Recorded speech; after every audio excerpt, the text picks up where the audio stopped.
함께 기도함으로 주님 앞에 우리 주일 예배 드리도록 하겠습니다. 같이 기도하시겠습니다.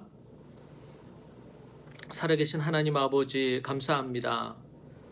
주님 앞에 예배하오니 이 예배를 주님 받아주시고 하나님의 성령의 기름 부음을 부어주시며 우리의 모든 육신을 지켜 보호해 주시고 우리의 영혼과 우리의 마음을 하나님께서 주장하여 주시옵소서. 이 시간 바이러스가 창궐하고 어려운 가운데 있지만 오직 하나님을 의지함으로 믿음으로 나아가기를 소망합니다.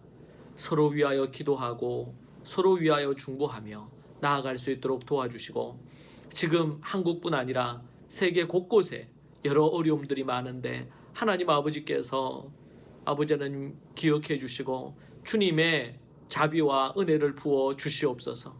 이 시간 하나님 앞에 먼저 찬양으로 나아가며 예배하오니 이 예배를 주님 받아주시고 아버지 하나님께서 역사하여 주시옵소서. 아버지 소란스러울 때 더욱더 마음을 지켜 주님 앞에 예배하며 주의 말씀에 기도에 나아가는 모든 믿음의 우리 좋은 가족 식구들 되게 하여 주옵소서. 예수님 이름으로 기도합니다. 아멘. 이 시간 함께 하나님 앞에 찬양 올림으로 하나님 앞에 나아가도록 하겠습니다. 우리들은 약하지만 우리가 믿고 우리를 사랑하시는 예수님의 권세는 크고 강하십니다. 아멘. 예수 사랑하심을 성경에서 배웠네. 우리들은 약하나 예수 권세 많도. 다시 한번 예수 사랑하심을 예수 사랑하심을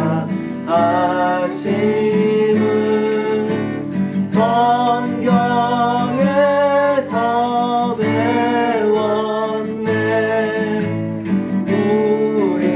우리들은 예수님은 강하십니다. 예수 권세 많도다. 날 사랑하신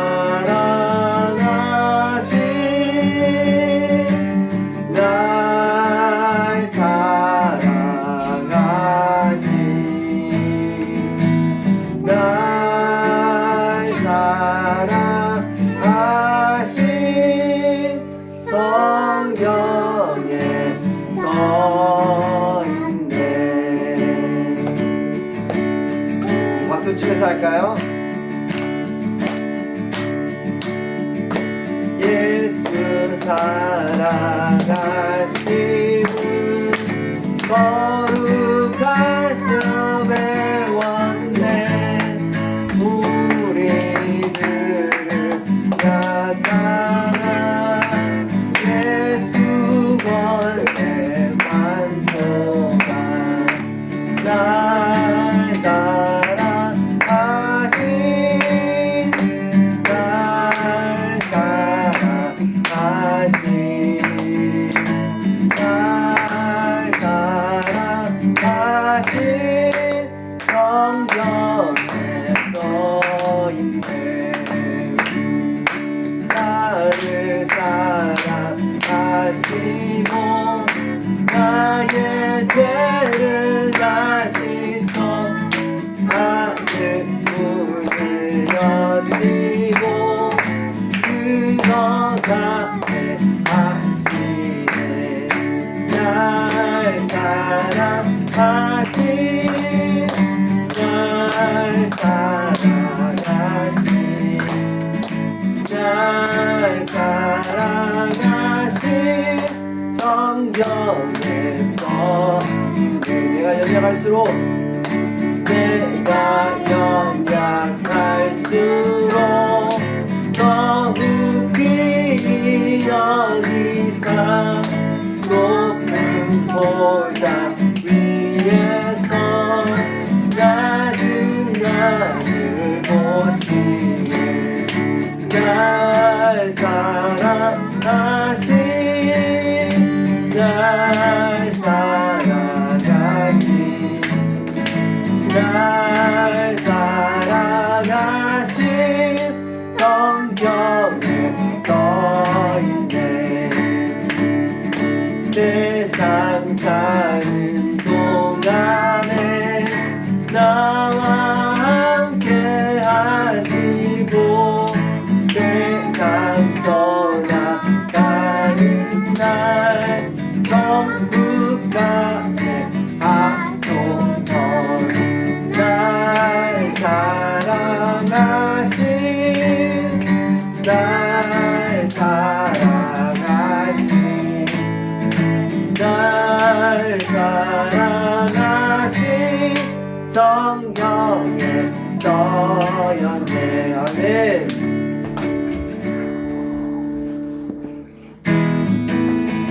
우리 함께 기뻐하면서 주님께 영광 돌릴게요.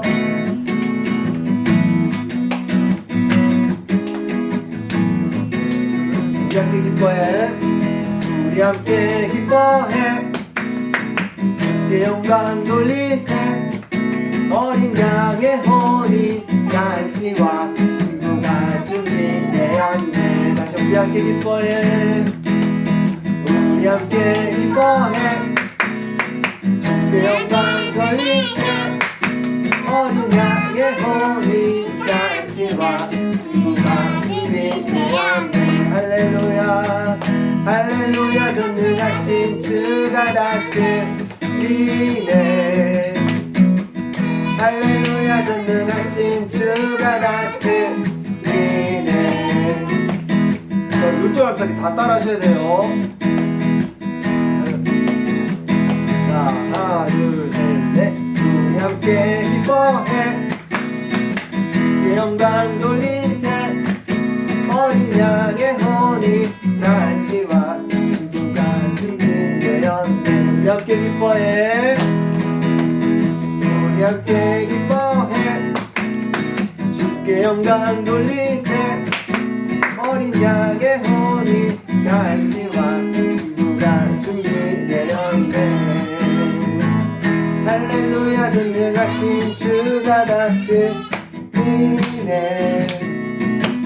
할렐루야 전능하신 주가 다스리네 다시 한번 우리 함께 기뻐해 우리 함께 기뻐해 주께 영광 돌리세 어린 양의 혼이 잔치와 친구가 준비되었네 우리 함께 기뻐해 우리 함께 기뻐해 주께 영광 돌리세 어린 양의 혼이 잔치와 친구가 준비되었네 할렐루야 전능하신 주가 다스리네 할렐루야 전능하신 주가 다스리네 할렐루야 전능하신 주가 다스리네 할렐루야 전능하신 주가 다스리네 아멘.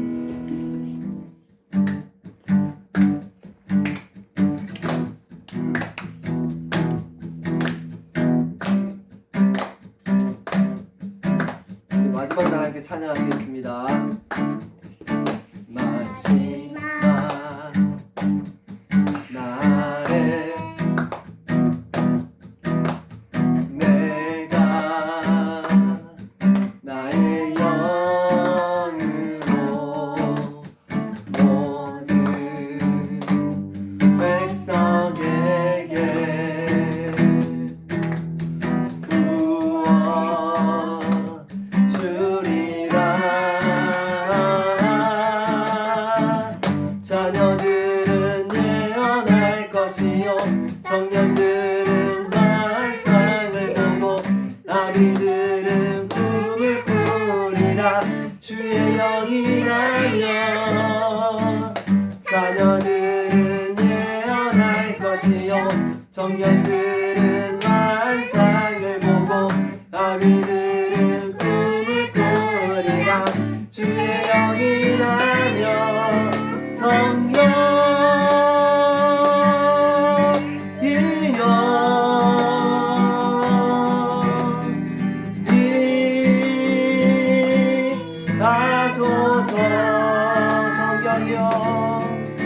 성령이여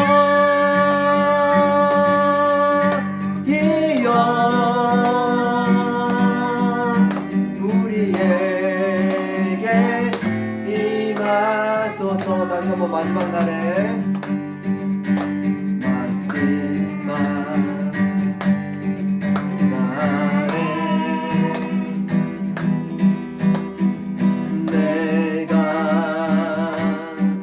나의 영으로 모든 백성에게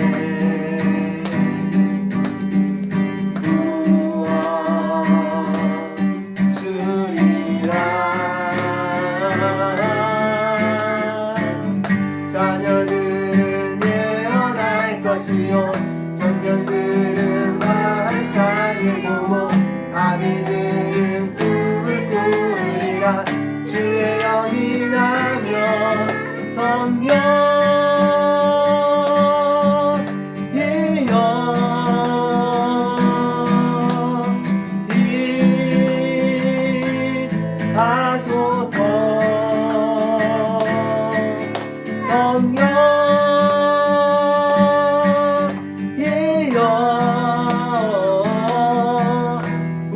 우리에게 임하소서.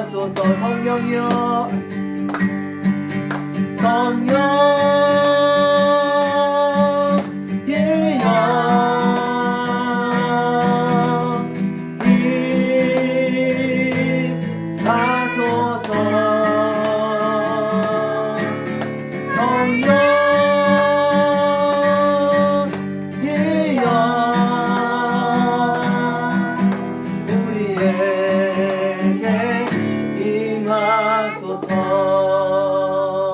아멘.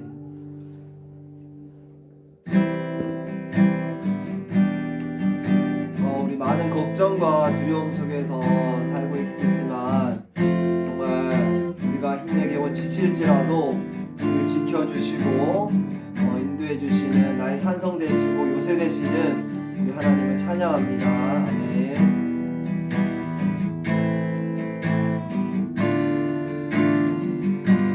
아무것도 두려워 말라.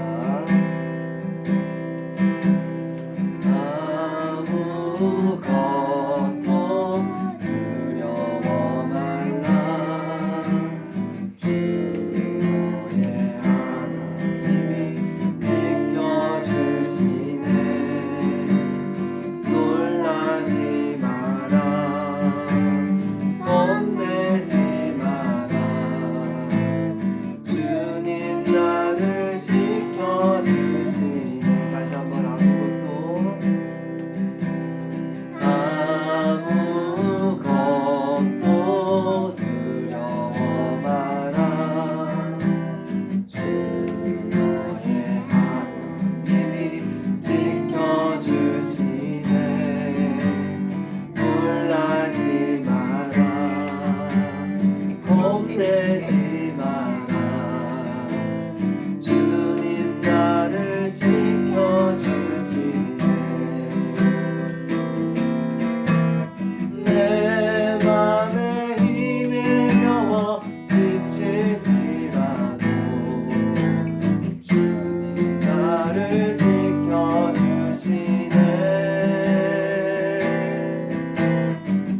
주의 인자가 생명보다 나음으로 내 입술이 여호와를 찬양하리.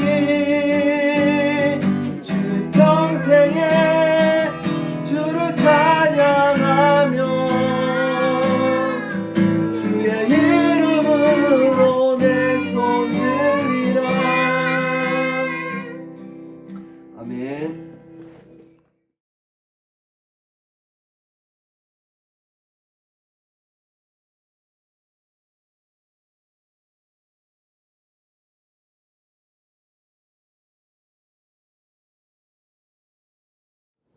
말씀을 함께 나누도록 하겠습니다. 하나님의 말씀 우리 같이 보도록 하겠습니다. 계시록 1장 4절에서 7절의 말씀입니다. 요한계시록 1장 4절에서 7절 말씀 같이 보시죠. 4절에서 7절입니다. 우리 교독 함께 합독해서 같이 읽도록 그렇게 하겠습니다. 4절부터 같이 읽으시죠. 요한은 아시아에 있는 7교회에 편지하노니 이제도 계시고 전에도 계셨고 장차 오실이시며 그의 보좌 앞에 있는 7영과 또 충성된 증인으로 죽은 자들 가운데서 먼저 나시고 땅의 임금들의 머리가 되신 예수 그리스도로 말미암아 은혜와 평강이 너희에게 있기를 원하노라. 우리를 사랑하사 우리의 피로 우리 죄에서 우리를 해방하시고 그의 아버지 하나님을 위하여 우리를 나라와 제사장으로 삼으신 그에게 영광과 능력이 세세토록 있기를 원하노라. 아멘. 볼지어다 그가 구름을 타고 오시리라. 각 사람의 눈이 그를 보겠고 그를 찌른 자들도 볼 것이요 땅에 있는 모든 족속이 그로 말미암아 애곡하리니 그러하리라. 아멘. 오늘 이 말씀으로 함께 하나님 앞에 우리 계시록에 나타나고 있는 종말의 때에 종말의 그리스도인들이 알아야 될 세 가지에 대해서 여러분과 함께 말씀 나누도록 하겠습니다. 오늘 말씀을 볼 때에 이 7교회에 요한은 편지하고 있습니다. 교회들에게 보내는 문안 인사가 나오고 있고요. 계시록 전체가 이 아시아에 있는 7교회에 보낸 하나의 편지임을 우리가 알 수가 있죠. 본문의 이 아시아는 현재 우리가 알고 있는 아시아 대륙이라기보다는 당시 로마의 관할 아래에 있던 소아시아 지방을 가리킴을 우리가 알 수 있습니다. 그 지역을 로마 총독이 이 지역을 다스렸습니다. 현재 지역으로 한다면 터키의 유럽 지역에 해당되는 부분입니다. 제가 터키에 갔을 때도 이 유럽 지역 그리고 또 아시아 지역 이렇게 해서 그 경계가 되는 곳이 터키였거든요. 그런데 유럽 지역에 해당되는 부분이다. 그렇게 보시면 되겠습니다. 계시록은 처음부터 끝까지 환상과 상징으로 되어 있습니다. 전체적인 구성이 그런 모습이 있지만 그러나 이것은 편지로 전체적으로 서신으로 기록되어 있다는 사실을 우리가 기억해야 됩니다. 그럼 이 편지를 누가 보냈을까요? 1차적으로 인간 저자인 요한이 나타나고 있습니다. 그래서 오늘 읽은 말씀을 보면 요한은 아시아에 있는 7교회에 편지하노니 그렇게 얘기하고 있습니다. 요한이 편지를 하고 있다. 그렇게 말하고 있는 것이죠. 요한은 예수님의 사랑받는 사도였고 그리고 또 요한복음과 요한서신들 요한 1, 2, 3서 그리고 또 요한계시록의 저자이기도 합니다. 물론 요한을 통해 예수 그리스도께서 교회에 보낸 편지이고 궁극적으로 발신인은 하나님과 예수님이신 것을 알 수가 있죠. 수신자는 이 편지를 받는 사람들은 11절에 기록된 대로 에베소, 서머나, 버가모, 두아디라, 사데, 빌라델피아, 라우디게아 7교회의 부분입니다. 이 외에도 소아시아에는 당시에 골로새 교회 우리가 잘 알고 있는 그리고 또 히에라폴리, 드로아, 밀레도 교회가 존재했던 것을 우리가 알 수 있습니다. 역사적으로. 자, 요한계시록을 읽다 보면 우리는 종종 이게 편지라는 생각을 잊어버릴 때가 있죠. 근데 편지라는 형식을 띠고 있기 때문에 이 편지라는 어떤 형식의 틀을 우리가 잊어버리게 되면 요한계시록의 본문의 이해를 정확하게 못할 수가 있습니다. 자, 요한계시록은 하나님 그리고 예수님 성령님이 보낸 사랑의 편지다. 그렇게 볼 수가 있습니다. 인간 저자인 이 요한에 의해서 이게 기록되긴 하지만, 그러나 여기 말씀해 보면 4절에 요한은 아시아에 있는 7 교회에 편지하노니 이제도 계시고 전에도 계셨고 장차 오실이시며 그의 보좌 앞에 있는 7 영과, 그래서 이제도 계시고 전에도 장차 오실이시며, 이게 성부 하나님입니다. 그의 보좌 앞에 있는 7 영, 성령 하나님입니다. 또 충성된 증인으로 죽은 자들 가운데 먼저 나시고 땅의 임금들의 머리가 되신 예수 그리스도로 말미암아, 예수 그리스도 성자 하나님을 뜻합니다. 그러니까 성부, 성령, 성자 예수님의 부분들에 대한 것을 먼저 언급하고, 그리스도로 말미암아 은혜와 평강이 너희에게 있기를 원하노라. 이제도 계시고부터 해서 원하노라가 한 문장입니다. 우리를 사랑하사 그의 피로 우리 죄에서 우리를 해방하시고, 이렇게 해서 그 다음 5절 뒷부분과 6절은 예수님이 어떤 일을 행하셨는지에 대해서 우리에게 얘기해주고 있습니다. 자, 그런 부분에서 이 요한계시록은 하나님 그리고 성령님, 예수님이 보낸 사랑의 편지다, 이렇게 보셔야 되겠습니다. 요한이 쓴 편지이긴 하지만 이 요한을 통해서 누가? 하나님께서 예수님을 통해서 성령님과 함께 우리에게 보내신 편지다, 사랑의 편지다, 그렇게 봐야 될 것입니다. 7 교회에 보낸 편지이지만 또한 그것은 여러분과 저에게 보낸 사랑의 편지이고 우리 교회를 향한 하나님의 편지다, 그렇게 보실 수 있습니다. 여러분, 절대로 요한계시록을 편지라는 것을 잊어버리시면 안 됩니다. 더 나아가서 이 편지는 단순히 사도 요한이 우리에게 보내는 편지를 넘어서서 더 나아가서 예수 그리스도 하나님께서 우리에게 보내신 편지임을 또한 기억해야 됩니다. 그 성삼위 하나님께서 은혜와 진리가 우리들에게 있기를 바라시고, 또 앞으로 되어질 미래의 일들에 대해서 우리에게 알려주시기 위해서 사랑으로 쓰신 편지다. 그래서 우리는 두렵고 떨림으로 기쁨으로 이 편지를 받아야 되는 것입니다. 우리는 성경을 대할 때 이 편지, 서신서 부분들도 있고 복음서도 있고 역사서도 있고 여러 부분들이 있는데, 우리는 그것을 받을 때마다 특별히 우리 요한계시록을 받을 때 사랑의 편지구나, 성삼위 하나님의 사랑의 편지구나, 그 하나님이 나를 향한 사랑과 교회를 향한 사랑과 은혜 안에 우리에게 주신 편지구나, 그 편지를 정말 기쁨과 즐거움으로 그냥 어떤 책을 읽듯이 이런 게 아니고 정말 좋아하는 책을 그냥 읽는 정도가 아니라 살아계신 그 하나님이 우리에게 말씀하시는 편지다. 살아계신 그 하나님이 우리에게 이야기하고 계시는 거다. 우리 사랑하는 자녀들에게도 그렇고 우리 모두가 사랑하시는 하나님이 우리를 향해서 쓰신 편지다 라는 것에 대한 인식입니다. 여러분, 이것이 얼마나 중요한지 몰라요. 자, 특별히 이 성삼위 하나님의 사랑의 편지가 이 요한계시록을 받는 사람들, 특별히 이들은 위기와 환난과 핍박 가운데 이 편지를 받고 있습니다. 그들에게 이것은 어떤 의미를 가졌을까요? 우리가 한번 또 봐야 되겠는데요. 요한은 발신인과 수신인에 대해서 언급을 이렇게 하고 나서는 환난과 핍박, 고통 가운데 있는 저들에게 하나님의 이름, 그러니까 나 요한은 7 교회에 편지한다. 특별히 이것은 내가 아니고 성부, 성자, 성령 하나님이 너희들에게 주신 말씀이다, 편지다, 이렇게 하고 끝나면 되는데 그렇게 끝나지 않고 성삼위 하나님에 대한 구체적인 것을 얘기해 주고 있어요. 특별히 그 성삼위 하나님의 이름, 조남이라고 그래요. 조남, 그분이 어떤 분인지에 대한 얘기를 하고 있습니다. 그러면서 핍박과 고난 가운데 있는데 너희들 안에 은혜와 평강이 있기를 원한다, 그렇게 말하고 있죠.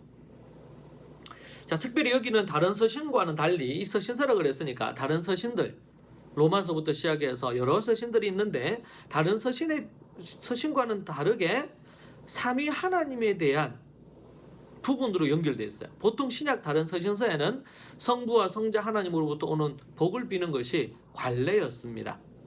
성부와 성자 하나님에 대해서 언급해요. 로마서 1장 7절에 보면 로마에서 하나님의 사랑하심을 받고 성도로 부르심을 받은 모든 자에게 하나님 우리 아버지와 주 예수 그리스도로부터 은혜와 평강이 있기를 원하노라. 이렇게 얘기를 하고 있거든요. 하나님 우리 아버지와 주 예수 그리스도로부터 은혜와 평강이 있기를 원한다. 그렇게 말하고 있습니다. 고린전서 1장 3절에서도 하나님 우리 아버지와 주 예수 그리스도로부터 은혜와 평강이 있기를 원하노라. 그래서 여기도 보면 하나님 우리 아버지와 주 예수 그리스도다 이렇게만 언급이 돼 있단 말이에요. 성령 하나님이 여기서 빠졌죠. 근데 특이하게도 요한계시록에는 성삼위 하나님이 함께 언급되고 있습니다. 우리가 본 말씀에 보면 나옵니다. 성부 그리고 성령 하나님 그리고 성자 예수님과 관련하여 언급되고 있습니다. 특별히 그의 보좌 앞에 있는 7영이라 그래서 성령님을 언급하고 있는 거죠. 이 요한계시록에 나오는 이 말씀, 우리가 읽은 이 말씀과 더불어 고린도후서 13장 13절에 이 성령님이 언급되고 있는 것을 봅니다. 서신서에서는 이 성령님이 이렇게 언급이 잘 안 됩니다. 주 예수 그리스도의 은혜와 하나님의 사랑과 성령의 교통하심이 너희 무리와 함께 있을지어다 이렇게 말하고 있습니다. 여기서 성령의 교통하심입니다 이렇게 표현하죠. 보통 이 문구와 더불어 이제 축도할 때 이 문구가 언급이 되는데요. 자, 성삼위 하나님에 의해서 은혜와 평강이 너에게 있기를 원한다 그랬습니다. 이 은혜는 카리스라 그랬습니다. 헬라식 인사 말인데 하나님께서 그리스도 안에서 거저 주시는 하나님의 무한한 사랑, 대속물로 내어주신 구원의 은총을 뜻하는 것이죠. 이것이 은혜, 카리스입니다. 평강입니다. 에이레네라는 헬라어인데 이것은 전통적인 유대 인사말로 인간의 노력에 의하지 않고 하나님께서 예수 그리스도로 말미암아 허락하신 십자가 화해가 낳은 평안. 이건 히브리어로 샬롬이라고 이렇게 말할 수 있습니다. 그러니까 하나님의 은혜 카리스와 샬롬, 헬라적인 인사의 부분과 히브리 전통에 입각한 인사에 속하는 것으로 그들 안에 은혜와 평강이 있기를 원한다. 이 에레네라는 것이 은혜라는 카리스와 맥을 같이 하는 의미를 갖고 있는 것이죠. 죄로 말미암아 타락해 평안이 없는 인간에게 주어지는 하나님의 최고의 선물입니다. 이 두 가지 선물, 참된 평안과 그리고 은혜, 이 두 가지가 그리스도인들이 받은, 인간이 하나님으로부터 받아 누릴 수 있는 최고의 선물이 되겠습니다. 그것을 성삼위 하나님으로부터 오는, 성삼위 하나님으로 말미암아 그렇게 표현하고 있습니다. 5절에 보면 땅의 임금들의 머리가 된 예수 그리스도로 말미암아 은혜와 평강이 너희에게 있기를 원하노라. 이 말미암아는 성부, 성령, 성자 예수 그리스도로 말미암아 은혜와 평강이 너희에게 있기를 원하노라 라는 부분입니다. 자, 그런 부분을 우리가 볼 수가 있습니다. 성삼위 하나님의 은혜와 평강이 있기를 원한다고 하면서 성삼위 하나님으로부터 오는 그것이 어떤 부분인지 우리가 볼 수가 있는데, 첫 번째는 성부 하나님입니다. 먼저 이제도 계시고 전에도 계셨고 장차 오실이시며 라고 말하고 하고 있습니다. 삼위 하나님 중 성부 하나님을 가르치고 있는데 이 구절은 본서 여러 번 반복되고 있습니다. 1장에 4장에 11장에 계속 반복됩니다. 이 표현은 하나님은 말로 표현할 수 없는 절대자이시고 불변자이시고 정말 지배자이심, 그리고 과거와 현재와 미래를 관통하시는 영원하신 분이다. 그래서 먼저 이제도 계시고 전에도 계셨고 장차 오실 이시다. 그래서 현재, 과거, 미래를 다 관통하고 계시며 주장하고 계시는 그 하나님, 성부 하나님을 뜻하죠. 믿는 자들에게 이러한 이 표현들은 하나님을 더욱더 신뢰하게 만들고, 또 특별히 핍박과 환난 가운데서 그분이 재림과 심판과 모든 것의 절대자이심을 알기 때문에 로마의 황제 그 넘어 계시는 그들을 다스리시는 하나님. 그래서 우리 구약의 말씀 보면 만왕의 왕이요 만주의 주시다 이렇게 표현을 하잖아요. 그런 부분과 이게 관련이 되어 있습니다. 그리고 성령 하나님입니다. 두 번째, 그의 보좌 앞에 있는 7영입니다. 성령님을 가리킵니다. 7은 완전수이고요, 그분의 완전함을 보여줍니다. 성령님은 완전하시고 또 은사의 다양함으로 우리에게 말씀해 주시고 성령님의 강력한 영향력이 교회 안에 미치고 있는 것입니다. 성령님은 보호자 앞에 계신다 그랬습니다. 그래서 성부 하나님과 더불어 모든 일을 행하시는 분입니다. 자, 성자, 그다음 세 번째는 성자 예수님입니다. 예수 그리스도, 그분은 어떤 분이냐? 크게 세 가지로 표현하는데, 첫 번째는 충성된 증인이시다, 그렇게 표현하고 있습니다. 그분은 전 생애를 걸쳐서 이 땅에 오셔서 충성된 아들이자 증인의 삶을 사셨습니다. 자기를 낮추시고 죽기까지 복종하시고 또다시 부활하심으로 영원히 충성된 일꾼이 되셨습니다. 성자 하나님은 예수님은 하나님의 뜻대로 행하셨습니다. 하나님의 말씀만 충실하게 증거하시고 말씀하셨습니다. 우리 그리스도인들은 그런 사람이 되어야 됩니다. 예수 그리스도를 본받아서 충성스러운 사람이 되어야 됩니다. 성경에서 이 충성스러움에 대해서 얼마나 많이 강조하는지 모릅니다. 충성된 일꾼, 순종과 복종하는 충성된 일꾼, 착하고 충성된 일꾼, 이런 표현들이 얼마나 많이 강조됩니까? 성경에서 우리에게 요구하시는, 인간을 향해서 하나님이 바라시는 것이 바로 충성됨입니다. 그분은 언약의 성취자이고요, 잃어버린 양들을 구원하셨습니다. 하나님이 이 땅에 예수님을 보내신 그 목적을 충성스럽게 성취하셨습니다. 여러분, 우리가 이 땅에 왜 존재할까요? 왜 태어났을까요? 무엇을 위해 우리가 이 땅에 살아야 될까요? 오직 그 하나님과 하나님의 그 말씀을 위해, 그 사명을 위해 우리가 충성된 증인으로 살아야 될 줄로 믿습니다. 증인은 증거 아니면 순교자, 기록이라는 의미를 갖고 있습니다. 말투에스라고 해서 예수님은 세상에 하나님과 그분의 나라를 증거하시는 일에 목숨을 다해 충성하신 선교사셨습니다. 죽은 자들 가운데서 먼저 나시고, 이 표현은 그리스도께서 십자가에 못 박혀 죽으셨다가 부활하신 것을 우리에게 말씀해 주고 있습니다. 부활의 첫 열매가 되셨고 모든 죽은 자들이 예수님을 따라 부활하게 됩니다. 이것은 예수 그리스도께 이 모든 영혼들에 대한 소유권이 있다는 것을 우리에게 말해줍니다. 그리고 땅의 임금들의 머리가 되신 예수 그리스도다, 그렇게 표현. 첫 번째는 충성된 일꾼, 두 번째는 죽은 자들 가운데서 먼저 나시고, 세 번째는 땅의 임금들의 머리가 되신 예수 그리스도라고 말합니다. 부활을 의미하죠. 부활 승천하시고 본래의 영광과 그리고 왕적인 모든 지위를 회복하셨습니다. 빌립보서 2장 9절과 10절에서 이게 언급되고 있는데요. 그분은 우주 만물의 통치자시고 백성들의 구세주와 세상의 심판주가 되시는 분입니다. 당시 로마 황제까지도 이 예수 그리스도의 통치 아래에 있는 것입니다. 그런데 자기가 모든 신인 것처럼, 모든 것의 절대적인 주인인 것처럼 행사함으로 말미암아 교만하여져서 하나님의 심판을 받는 것이죠.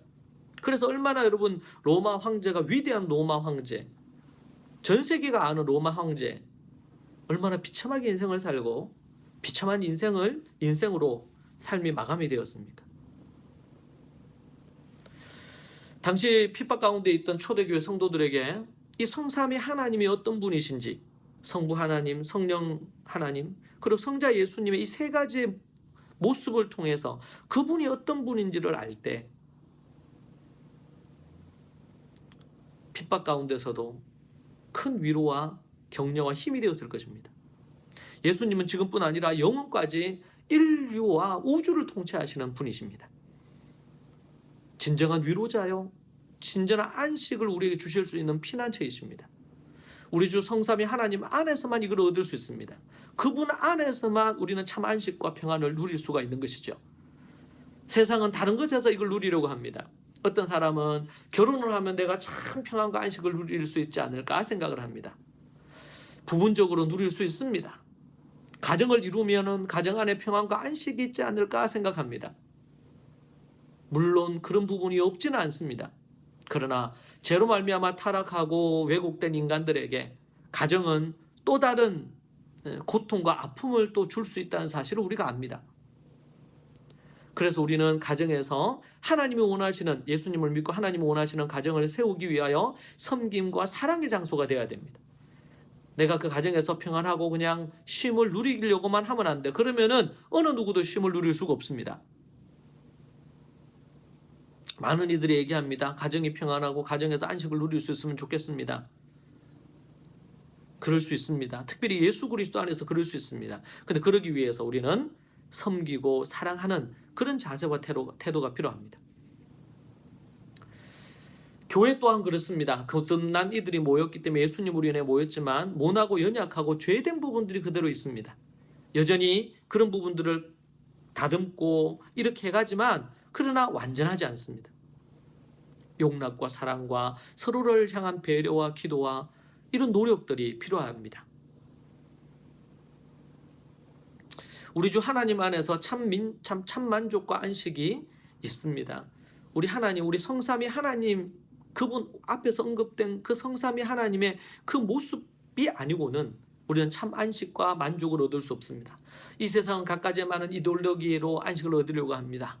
이 세상의 어떤 나름의 가치로, 이 세상의 어떤 부분으로. 그래서 철학사를 보면 철학 안에는 어떤 육체적인 쾌락으로 행복을 얻으려고 하거나 인간 존재가 누구인지, 또 어떻게 할 때 진정한 행복을 누릴 수 있는지, 이런 부분들에 대해서 얼마나 많은 부분들에 대해서 많은 철학자들이 고민하고 나름대로의 그 이론을 얘기를 하지 않았습니까? 그런데 그러한 것들 속에 참된 만족이, 참된 안식이 없습니다.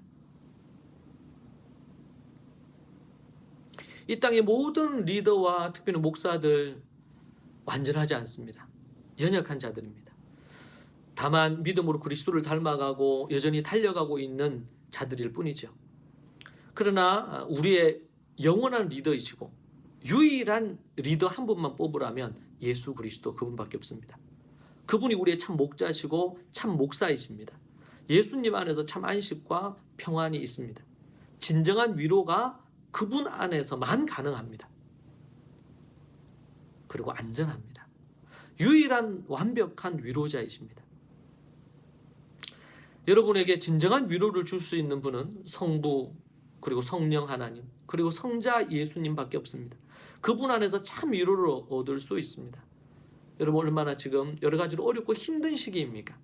이런 시기에 여러분 우리가 어디에 깊이 들어가야 될까요? 예수 그리스도 그분 안으로, 성령님 안으로, 성부 하나님 안으로 들어가야 될 줄로 믿습니다. 하나님이 어떤 분인지를 깊이 알아야겠습니다. 그분을 머리로만 알 뿐 아니라 삶으로 경험하고 체험해서 알아야 되겠습니다. 폭풍우가 치고 비바람이 불어도 요동하지 않는 내면을 갖고 평정심과 안정감을 갖게 될 것입니다. 베드로가 그 변화무쌍하고 감정적인 베드로가 어떻게 변했습니까? 페트라, 반석이 되었습니다. 그의 이름은 반석입니다. 여러분, 여러분의 인생이 이렇게 달라질 것입니다. 어떻게 할 때 달라질까요? 예수 그리스도, 그리고 성부 하나님, 성령 하나님을 깊이 알아갈 때, 그럴 때 어떠한 폭풍우가 쳐도 요동함이 없이 꿋꿋한 뿌리 깊은 나무처럼 서 있을 것입니다. 그리고 많은 사람들이 그 그늘 아래 머물 수 있을 것입니다. 여러분이 부모라면 여러분 자녀에게 그러한 거목으로, 버팀목으로 서 계십시오. 여러분을 통해서 많은 사람들이 위로와 희망과 소망을 갖게 하십시오. 여러분이 빛이 되고 소금이 되십시오. 이 마지막 때에, 타락한 이 시대에, 종말의 때에 어떻게 해야지 참된 평안과 안식을 얻고 행복을 얻고 천국에 입성할 수 있을지, 그것을 여러분이 소금과 빛이 되어서 보여주십시오.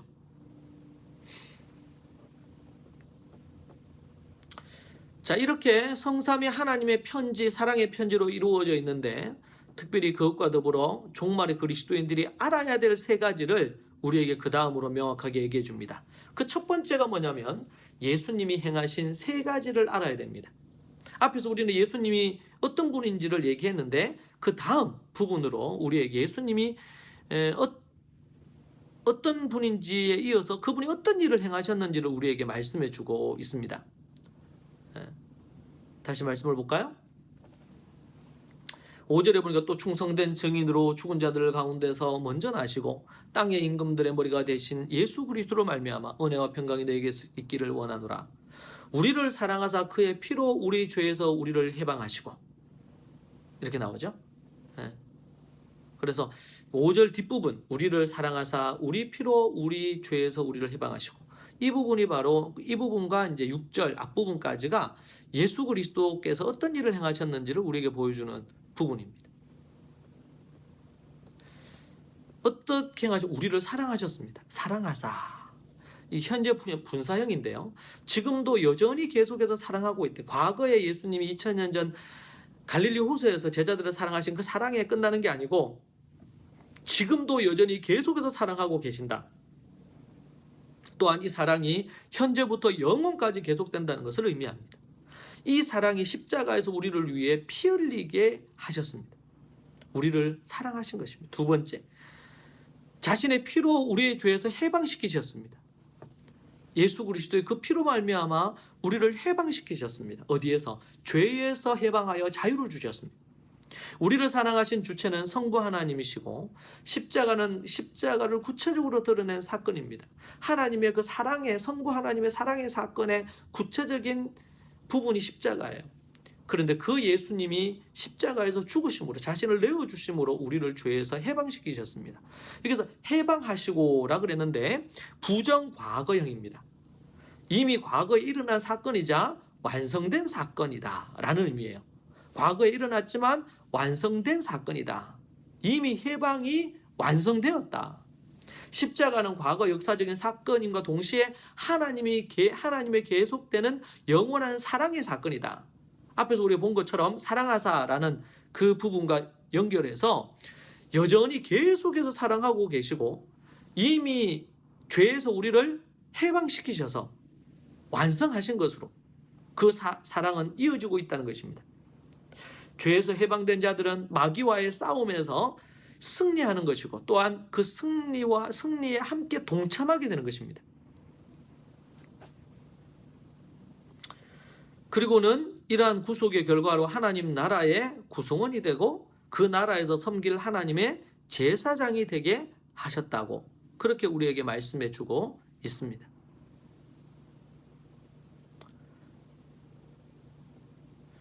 자,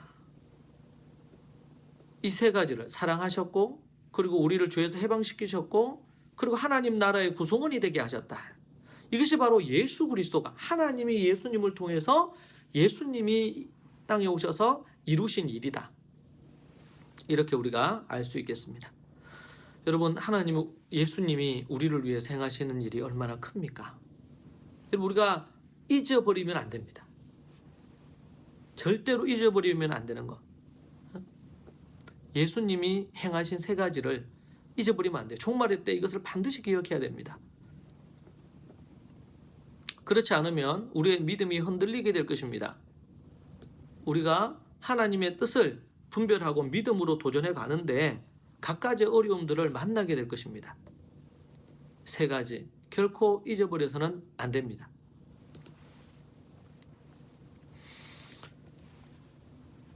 우리를 사랑하사 그의 피로 우리 죄에서 우리를 해방하시고 그의 아버지 하나님을 위하여 우리를 나라와 제사장으로 삼으신 이 놀라운 일을 잊어버려서는 안 됩니다. 예수 그리스도께서 하신 일, 아니 예수 그리스도를 통해 하나님이 행하신 일. 여러분, 우리가 이것을 각인하고 완전히 새겨서 존재 가득 채워 흘러넘치게 해서 이것이 우리를 이끌도록 만들어야 됩니다. 어떤 위기나 어떤 어려움이 오더라도, 가정적으로 어떤 위기가 오더라도, 어떤 힘겨움이 우리 인생에 찾아오더라도 낭망하지 않을 수 있는 것은 바로 그 예수님이 우리를 위해 무엇을 하셨느냐. 두 번째는요, 우리가 그렇게 해서 예수 그리스도가 행하신 일을 통해서 두 번째로 우리가 알아야 될 그리스도인이 누구인지를 알아야 됩니다. 예수 그리스도께서 행하신 세 가지를 통해서 우리가 누구인가 라는 것이죠. 6절 뒷부분에 우리를 나라와 제사장으로 삼으셨다 이렇게 나옵니다. 예수님의 십자가와 부활로 말미암아 우리가 나라가 되었고 제사장이 되었습니다. 뭐가 되었어요? 나라가 되었고 제사장이 되었다. 따라해 보시죠. 나라가 되었고 제사장이 되었다. 나라가 되었고 제사장이 되었다. 이 나라라는 것은 공동체적인 관계를 의미하고 제사장은 개인적인 관계를 의미한다고 얘기를 합니다. 자, 그래서 이 나라라고 이렇게 하는 것은 다르게 이걸 또 얘기해 본다면 이것은 왕국, 왕권을 가진 왕이다라는 것입니다. 나라라는 것은 나라를 통치하는 통치자다라는 부분이죠. 이거 왕이죠, 왕. 예수님을 통해서 하나님의 참 아들이 되고 왕의 직분을 얻게 된 것입니다. 예수 그리스도께서 행하신 일을 통해 우리를 나라로 삼으셨다. 이것은 왕이 되게 하셨다라는 것입니다. 베드로전서 2장 9절의 말씀처럼 왕이자 너희들은 제사장이다. 왕 같은 제사장이다. 왕이자 왕과 제사장이다. 엔드입니다. 왕과 제사장이다. 똑같은 개념이에요. 우리가 왕입니다. 우리는 왕의 직분을 가졌습니다. 예수 그리스도께서 만왕의 왕이 되셔서 다 통치하시고 우리가 부활의 첫 열매 되시는 예수님을 따라서 이렇게 됨으로 말미암아 우리는 그 예수 그리스도를 주인으로 모시고 따라가는, 그리고 그 예수님이 첫 열매로 그분을 쫓아가는, 그분이 왕이신데 우리도 왕권을 가진 왕입니다. 왕은 통치권을 갖고 있고 다스리는 자입니다. 우리가 왕의 신분이라는 사실을 결코 잊어서는 안 됩니다. 두 번째는 제사장이라는 것이죠. 제사장의 신분을 결코 망각하면 안 됩니다. 예수님은 대제사장이 되셔서 한 번 영원한 제사를 드리신 이후에 모든 성도가 자유롭게 하나님께 나아갈 수 있게 되었습니다. 우리는 하나님께 나아가는 제사장입니다. 제사장은 자신의 죄를 하나님 앞에 회개하지만 더 나아가서 백성들의 죄를 들고 가서 하나님 앞에 죄사함을 얻게 하는 역할을 합니다. 그래서 교회를 향해서 뭐라 그랬어요? 내 교회를 세우겠다 하시면서 천국 열쇠를 주신다고 이렇게 말씀하셨습니다. 이것은 예수 그리스도를 믿고 거듭난 하나님의 사람들이 모인 이 몸된 교회가 바로 그러한 제사장적인 역할을 한다는 것입니다. 이사야 선지자는 일찍이 오직 너희는 여호와의 제사장이라고 이사야서 61장 6절에서 말씀하셨습니다. 모든 그리스도인들이 참으로 거듭나 주님 앞에 주의 사명을 받은 모든 자들은 제사장입니다. 하나님께 가까이 나가 그 하나님을 대면하고 하나님과 더불어 하나님의 대제사장이신 예수님을 보필하는 자들입니다. 예수님께서 우리에게 하나님의 자녀가 가지는 왕권을 주셨고 하나님의 은혜와 보좌 앞으로 담대히 나아갈 수 있는, 나아가는 새롭고 살아있는 그런 제사장의 길을 열어주신 것입니다. 이것이 히브리서 말씀 그리고 성경 곳곳에서 우리에게 얘기해 주는 부분입니다. 우리가 왕이다. 여러분, 이 땅에 있는 대통령이 진정한 대통령이거나 이 땅에 있는 왕이, 과거에는 왕이 진정한 왕이 아닙니다. 누가 진정한 왕이시냐? 예수 그리스도가 진정한 왕입니다. 이 땅에 미국이나 뭐 중국이나 아니면 또 여러 많은 나라들의 대통령이 있는데 그들은 하나님이 잠시 세우신 종들일 뿐입니다. 하나님이 보내신 예수 그리스도가 진정한 왕이십니다. 그분에게 하늘과 땅의 모든 권세를 주셨습니다. 그분의 말씀이 이 땅의 통치 원리입니다. 그래서 그리스도인들은 결코 두려울 수 없습니다. 세상이 그리스도인들을 감당할 수 없습니다. 왜요? 우리는 예수 그리스도께 속했고 그분의 왕의 통치 아래 우리는 나아가는 것입니다. 빌라도가 예수님을 어떻게 할 수가 없었습니다. 육신의 몸을 죽음으로 이끌 수는 있었을지 몰라도 그분은 왕이셨어요. 그래서 빌라도 앞에서도 당당했습니다. 그 빌라도에게 얘기했습니다. 네가 진짜 왕이냐? 왕이다. 오해가 될 수도 있고 여러 가지 상황이 있을 수 있지만 그렇게 얘기합니다. 그렇다고 해서 이 땅에 인간, 하나님이 세운 인간 어떤 통치자들을 무시해도 된다거나 이렇게 하라는 게 아니고 하나님의 말씀의 원리 따라서 다스려야 된다는 겁니다. 심지어 그 침례 요한 같은 경우에는 그 총독이 왕이 잘못하잖아요. 그러니까 거기에 대해서 얘기하지 않습니까? 통치자입니다. 그가 왕입니다. 왕이 있는 것 같지만 그 왕이 하나님의 뜻을 행할 때는 이런 제사장이나 아니면 이런 선지자들이나 이 침례 요한처럼 이런 분들이 그들을 인정하고 그들을 위해 기도하고 이렇게 할 수 있지만 잘못되고 왜곡된 길로 갈 때는 하나님의 말씀의 계시의 말씀을 따라서 그들에게 진리를 선포하는 것입니다. 여러분, 그리스도인들은 자신이 누구인지를 명확하게 알아야 됩니다.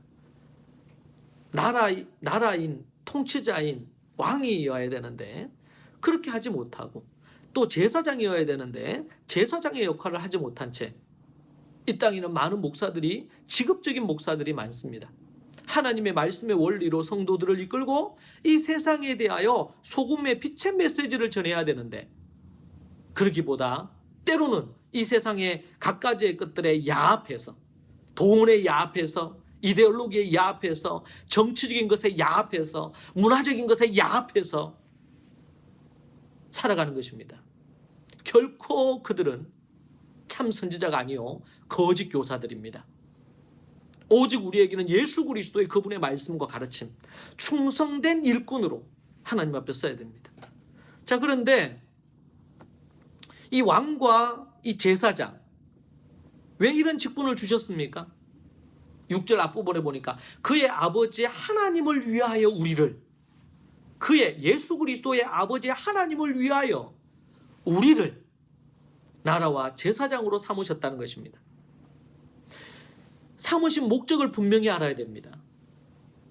무엇을 위해 우리를 왕과 제사장으로 삼으셨느냐? 예수님이 하나님 아버지를 위하여, 하나님 아버지를 위하여.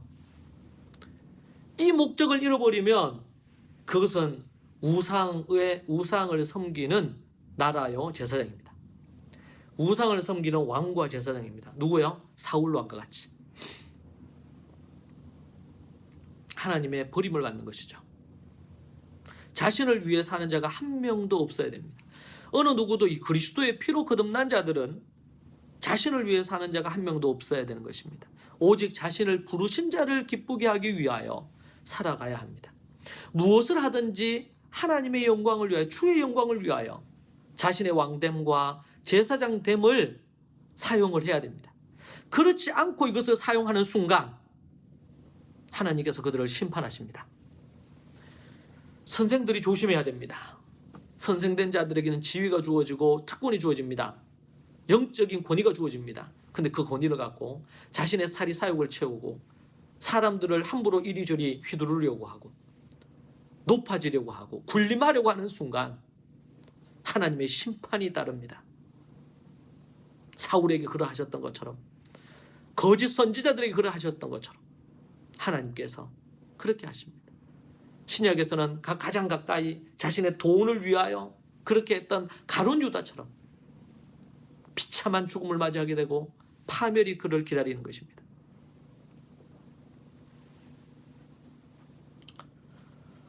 요한은 하나님의 영광, 하나님의 권능이 영원무궁하기를 기다립니다.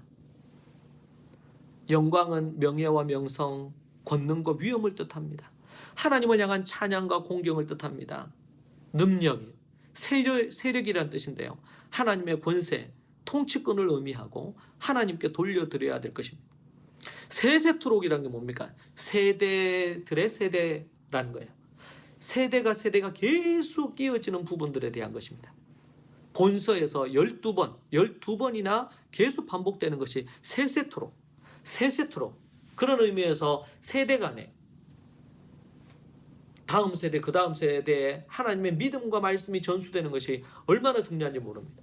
요한은 하나님의 영광과 권능이 영원무궁하기를 기원합니다.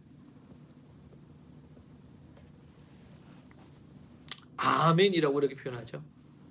확실하다, 진실되다, 그대로 이루어지기를 동의한다, 거기에. 그리고 내 믿는다, 이런 의미를 갖고 있습니다.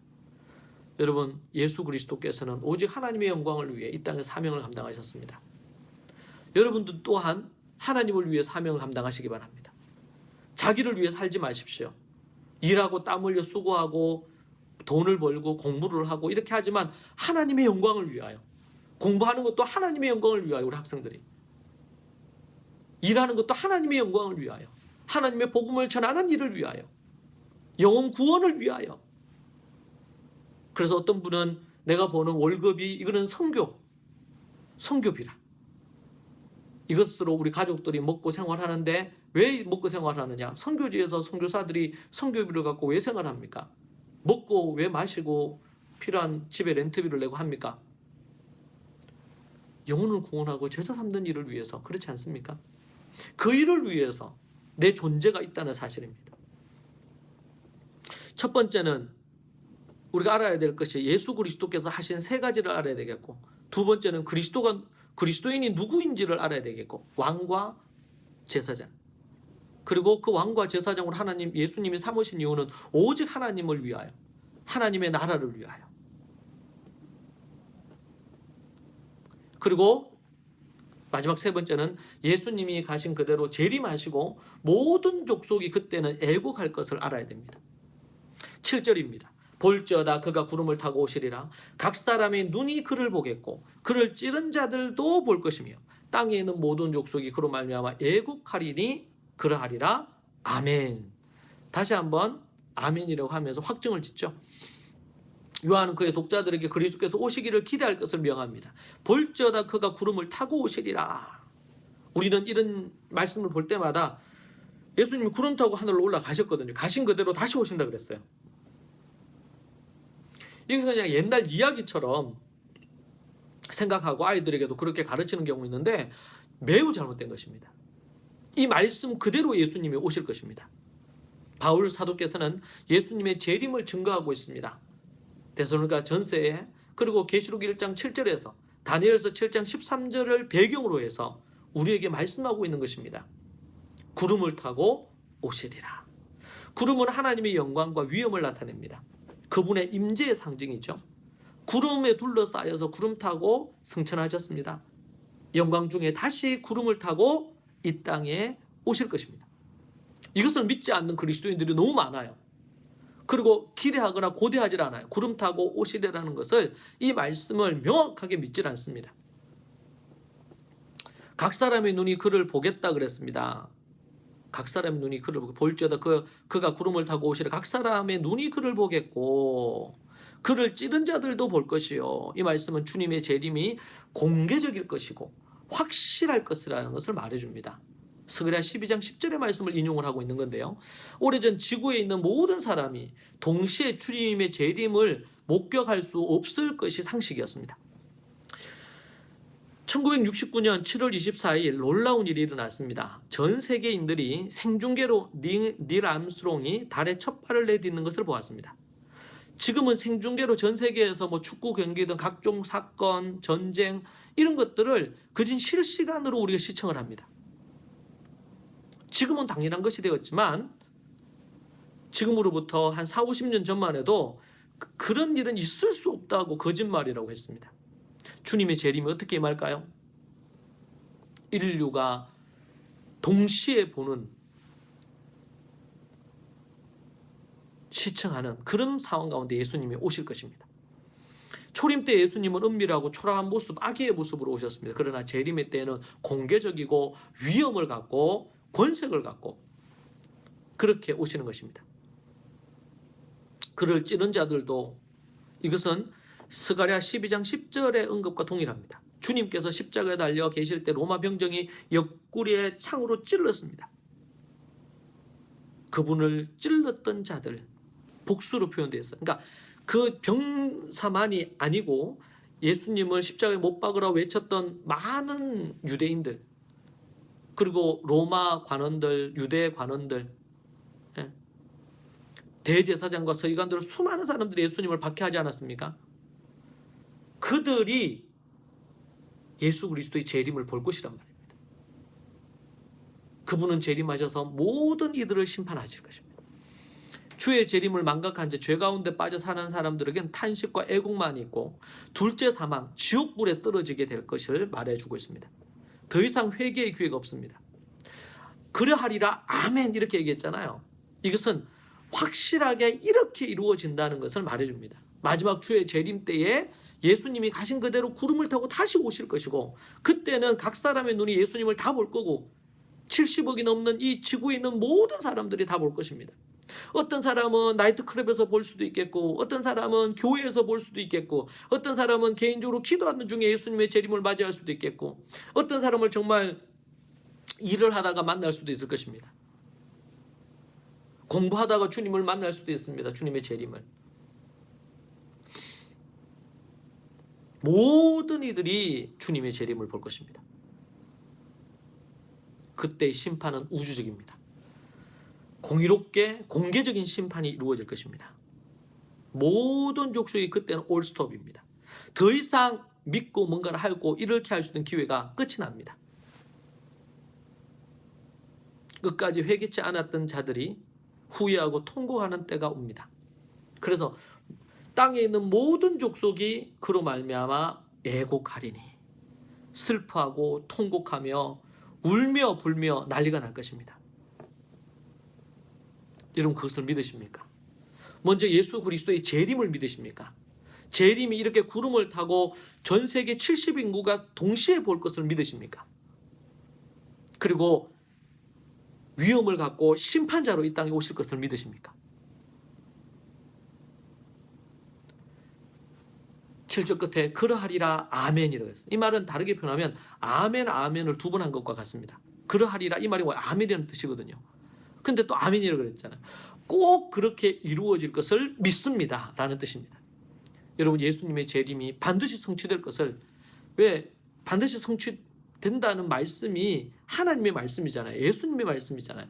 온 세상이 통곡하는 날이 옵니다. 여러분 지금 우리가 이 우한에서 들어온 이 코로나 바이러스 때문에 얼마나 많은 사람들이 신음하고 고통하고 있습니까? 최근은 제가 얘기 들으니까 이탈리아 같은 경우에는 80세 이상은 치료 대상으로 안 한답니다. 산소 마스크를 쓰게 할 수 있는 이게 상황이 안 된다 그래요. 전 세계가 이탈리아뿐만 아니고 지금 이것이 번지고 있는 각 나라들이 그런 상황이 되고 있습니다. 우리 대구에도 꽤 많은 지금 뭐 몇천 명의 사람들이 실질적으로 많은 치료를 못 받는 경우들도 있지 않습니까? 얼마나 신음하며 장례도 보지 못하고 돌아가시는 분들이 얼마나 많습니까? 전 세계의 애곡과 슬픔이 있는데 이때에 예수님의 재림 때의 애곡과 통곡은 뭐냐? 이제는 영원한 지옥불에 떨어진다는 사실입니다. 더 이상 은혜의 때가 끝났고 구원의 때가 끝이 났다는 것이죠. 그리고 결국 모든 이들이 예수님의 재림의 때에 심판받아 두려움과 공포 속에 떨면서 통곡하며 둘째 사망, 지옥불에 떨어지게 될 것입니다. 이것이 7절에서 우리에게 주는 말씀입니다. 이것이 너무나 확실하고 확실하다. 그래서 뭐예요? 아멘, 아멘. 반드시 그렇게 될 것을 믿습니다. 반드시 그렇게 될지어다. 그렇게 예수님이 얘기하시는 것이죠. 사랑하는 여러분, 우리의 신앙은 종말론적인 재림신앙이 되어야 됩니다. 우리의 신앙이 이 땅에 안주하고 재림을 기다리지 않고 하나님의 재림을 준비하지 않고 그러면은 깨어 근신하지 않게 될 거 아니에요? 언제 올지 모르는 부분이 있으니까 열처녀가 그러하듯이 기름을 준비하고 기다리는 처녀처럼 준비하라는 거예요. 여러분, 우리 주님은 반드시 재림하십니다. 그리고 그분은 이 땅에 오셔서 심판하실 것입니다. 회개하시고 그 하나님 앞에 깨어 근신하십시오.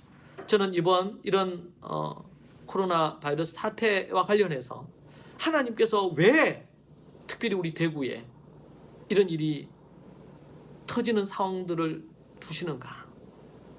우리가 정말 회개할 것이 없는가? 정말 하나님 우리에게 지금 회개하라고 하시는 거 아니겠는가? 그런 생각을 다시 하게 됩니다. 사랑하는 여러분, 오늘 말씀을 갖고 잊지 말아야 될 그리스도인들이 종말의 때 잊지 말아야 될 이 세 가지를 기억하십시오. 이 세 가지를. 예수 그리스도가 행하신 세 가지를 기억하시고 우리 그리스도인들이 누구인지 두 가지를 기억하시고 그리고 정말 예수 그리스도가 구름을 타고 이 땅에 재림하실 때 그때 애곡하며 슬퍼하고 성 밖에서 이를 갈며 우는 자들이 있을 것이라는 사실에 대해서 기억하십시오. 알아야 될 세 가지입니다. 종말의 때 반드시 기억해야 될 세 가지. 여러분 이것을 기억함으로 주님이 기뻐하시는, 주님이 원하시는 삶의 자리에 여러분들이 서시기를 축복합니다. 이 시간 이 부분의 말씀을 붙들고 같이 기도하십시다. 오늘 들은 말씀을 갖고 함께 가족들이 함께 하나님 앞에 기도하는 시간 갖겠습니다. 우리가 몇 분간 하나님 앞에 이 말씀을 붙들고 함께 기도하고 제가 마무리하여 기도하겠습니다. 같이 기도하십시다. 주여 하나님 아버지 주님 붙들어주시고 인도해 주시기를 원합니다. 이 아버지 하나님이여 이 종말의 때에 타락한 이 시대 속에 어두운 이 시대 속에 하나님 앞에 깨어지시라며 믿음으로 서기를 소망합니다. 아버지 하나님 붙들어주시고 인도하여 주옵소서. 모든 어두운 것들이 떠나가게 하여 주시고 성령으로 기름 부어 주시옵소서. 오 하나님 아버지 주님의 제 이름을 고대하며 기대하는 믿음이 약했습니다. 그것을 기다리며 나아가지 못했습니다. 이 세상의 것에 마음을 두고 살았던 부분이 있습니다. 주여 회개하오니 긍휼히 여겨주시고 불쌍히 여겨주시옵소서. 오직 주님만 의지하며 주님의 나라를 바라보며 나아가기를 소망하옵니다. 아버지 하나님 역사하시고 주님 붙들어 주시옵소서. 주여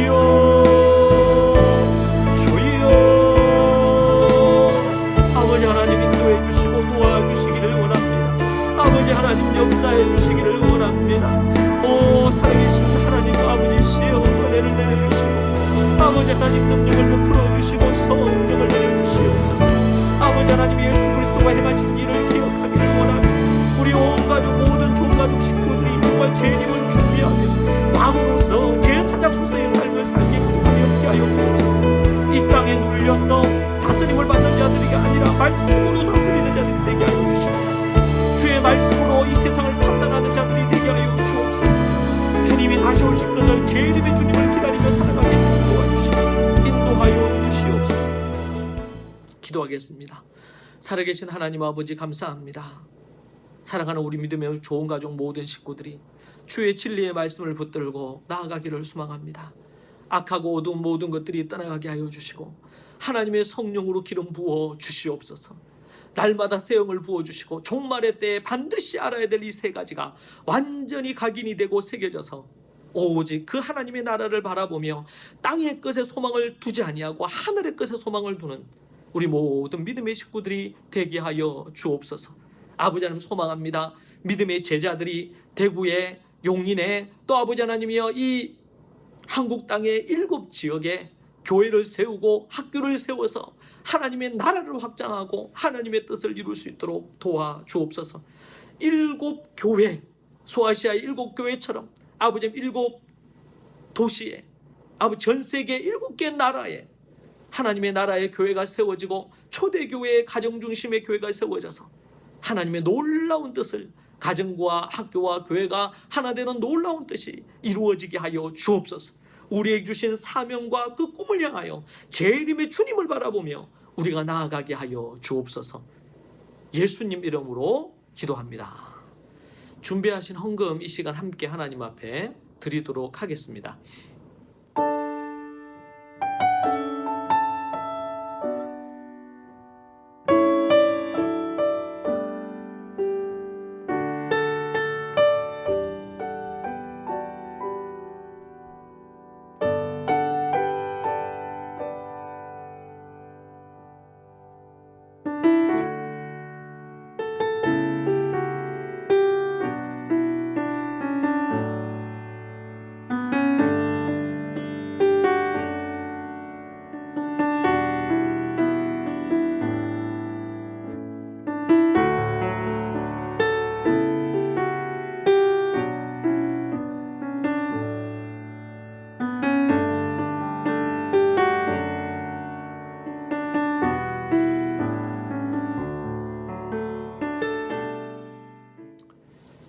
드리신 헌금은 우리 재정국장님이 또 재정팀장님이 올려주시는 계좌로 송금하시면 헌금을 정리하도록 그렇게 하겠습니다.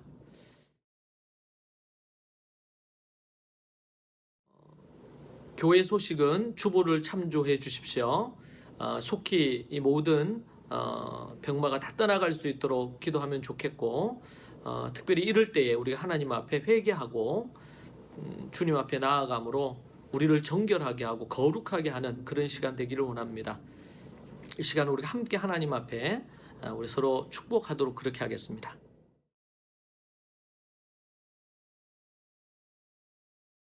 서로 축복하겠습니다.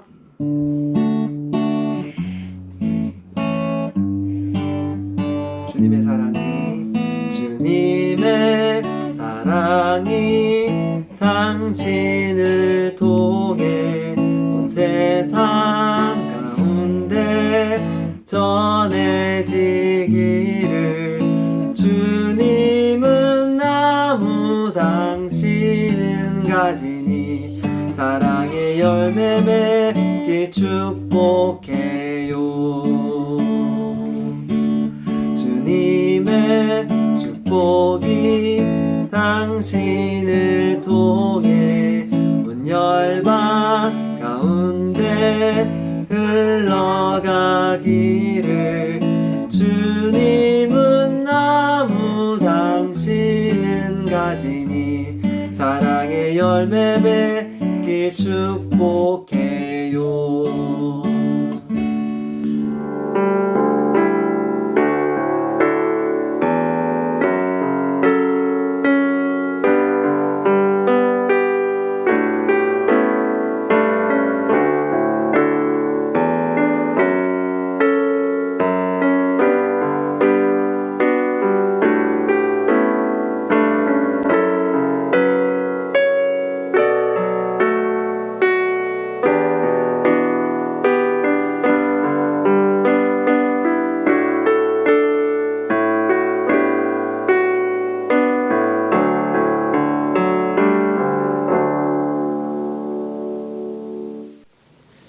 이제는 우리 구주 예수 그리스도의 은혜와 크시고 놀라우신 하나님 아버지의 사랑과 성령의 위로 교통 충만하신 은총이 오늘 주의 말씀을 듣고 이 말씀 따라 재림의 주님을 바라보며 재림을 또 준비하고 우리가 어떤 자인지를 알아 믿음으로 살기로 마음에 다짐하며 나아가는 믿음의 식구들 머리 위에 지금부터 영원토록 함께 계실지어다. 아멘.